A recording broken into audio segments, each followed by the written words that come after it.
did Konami really think that banning imitation would stop people from playing FTKs? Joke's on them, because, well, we always find a way, and this is a way that I have found to essentially FTK. It's not really quote-unquote an FTK, but it's really basically the same. It's more like a hand loop, and it uses a free card combo, which is the Gift of Greed, Disturbance Strategy, and Draw and Lockbird. And as you can see, Disturbance Strategy is limited to 1, so Konami does know that this card exists and can hand loop, and it's really good if you go first. It makes your opponent have 0 cards during their turn, so it's basically an FTK.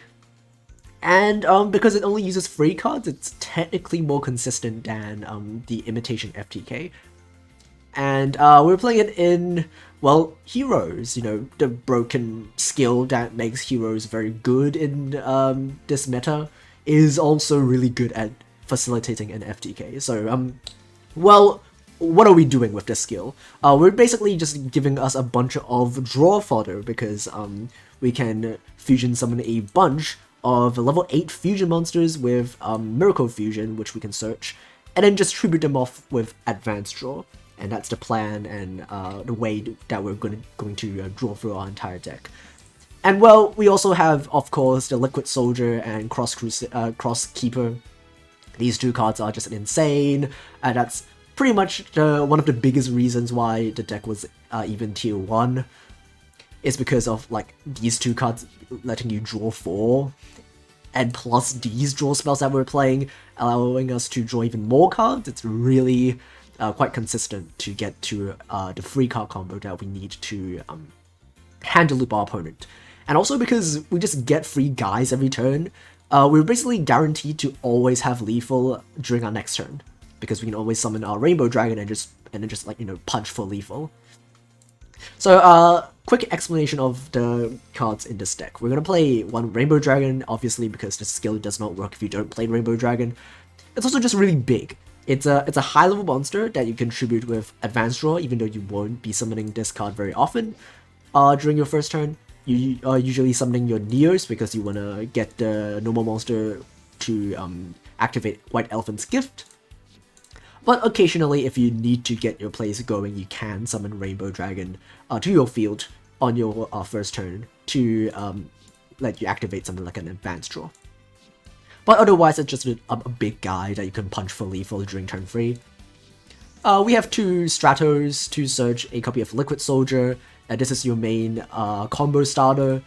Essentially, if you draw Stratos or, you know, E-Emergency Call to search it, you can grab yourself a Liquid Soldier and then use your skill and then fusion summon a Sunrise, and that gets you a Miracle Fusion as well as a double draw from the Liquid Soldier, and that will kickstart your combo, essentially. We have a Crosskeeper, we have 2 copies actually, because we really want to open with this card, so that when we use our skill, we can send it to the graveyard, and then when we fusion summon the Sunrise, we get 2 more draws. And even when you use the effect of the first one, it doesn't mean the second one is useless, because you can use it to revive a Neos. You can use the in-hand effect to get yourself a Neos on the field, and then send it to the graveyard with the White Elephant's Gift to draw 2 more cards. We have the one Neos that we usually summon with the skill, and with the Crosskeeper to draw 2 cards off of the gift.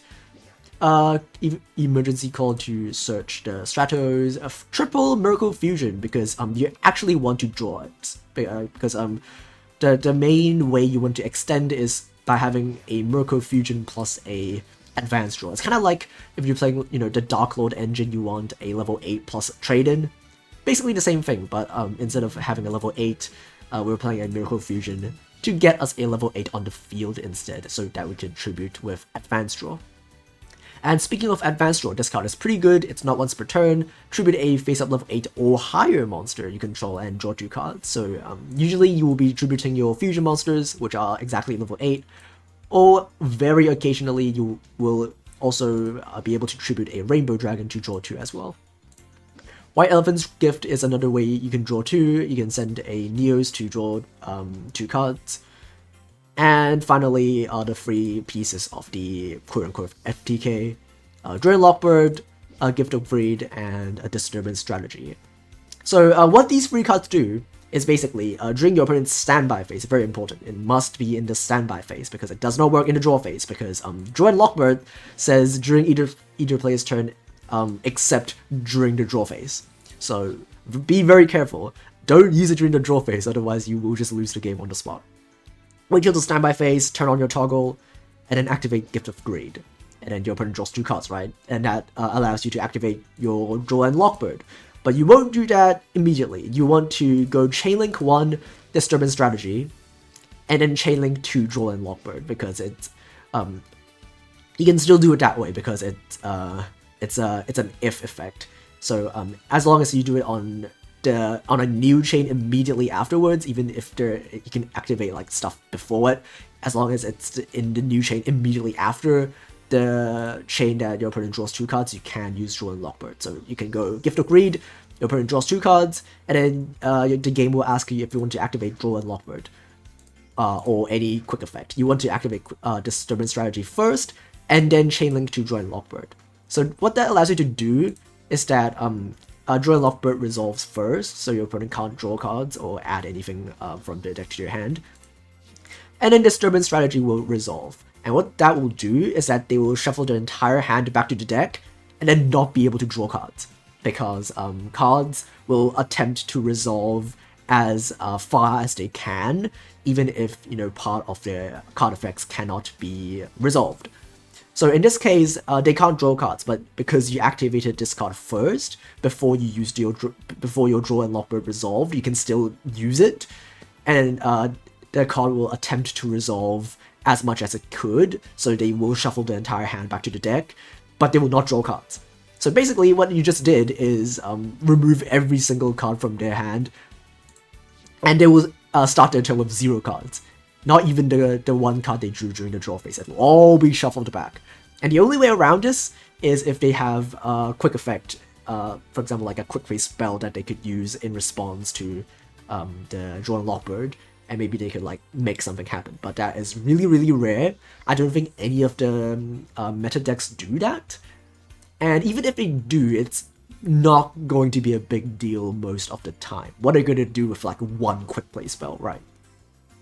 So yeah, and then during your next turn, because they have no cards in their hand, they're just gonna end their turn. You're just gonna summon your Rainbow Dragon, and then just punch for game. And you can guarantee to always have access to Rainbow Dragon because you will end your turn with a Sunrise on the field, because the Sunrise, after you make it, it's just going to stick on your field. It doesn't really have a use.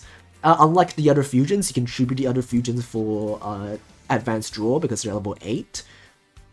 But Sunrise is level 7, so you can't really use it for anything. So it's just going to sit on your field, not doing anything, and then during your next turn you can send the Sunrise to get a Rainbow Dragon to punch for game.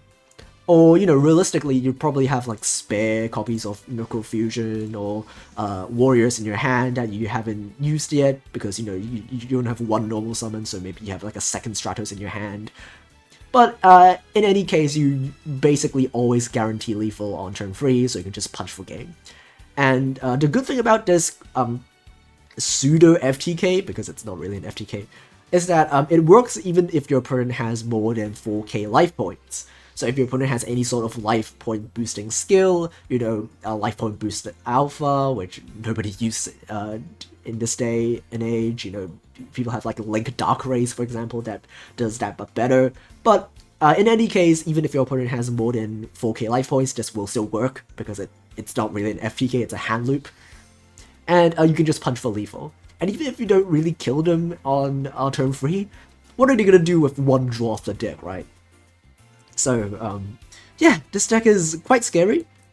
It doesn't really do a whole lot going second. It's still heroes. You maybe make something happen if your opponent has like 1 quick effect. But yeah.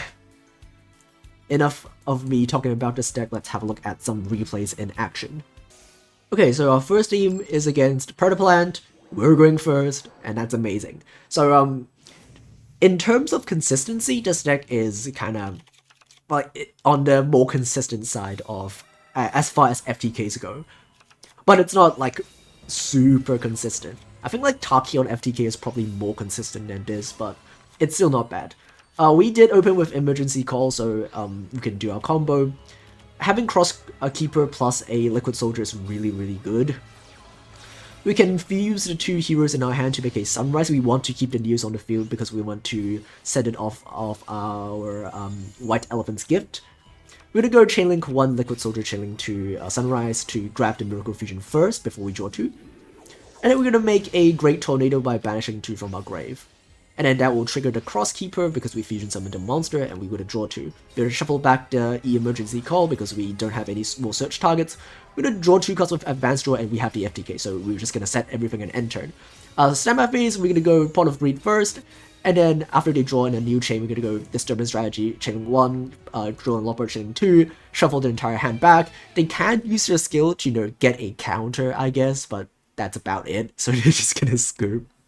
Okay, game 2, we're playing against another hero player, but unfortunately, our deck is just game-winning going first, so, well, good luck to them. And one of the better things about this FTK is that, other than the fact that it can FTK even if your opponent has more than 4k life points, is that even if your opponent has an Effect Veiler, sometimes it still does the FTK, because all the Effect Veiler does is maybe stop your Sunrise from searching the Miracle Fusion, which doesn't really hurt that much, usually. So usually even if your opponent has an Effect Veiler, you can still FTK most of the time. And in other FTKs where they use like the Spellbook stuff, having an Effect Veiler really hurts because it hurts to draw 2. But in this version it doesn't really hurt that much. We're gonna go and make a fusion, activate Advanced Draw, draw 2, and then we have the FTK, so let's just set everything in pass, give the Greed, draw 2, Disturbance 1, drawing Lockbird 2, resolves, everything gets shuffled back, and then, well, not a lot they can do, so they're just gonna scoop it up. You know what, because this deck is so consistent, let's have a third game. Well, it's another third plan player, and, well, they're not gonna have anything to do other than placing a counter on our guy. So we open with Emergency Call, so that's combo. We're gonna draw Liquid Soldier. Having the Cross Keeper to send is really, really good. And the White Elephant's gift is just a cherry on top. We're gonna flip open the Neos. We're just gonna draw 2 before we Fusion Summon, because if we draw into anything bad, we can shuffle it back with Cross Keeper or send it to the graveyard with Liquid Soldier. So that's why I sequenced it that way.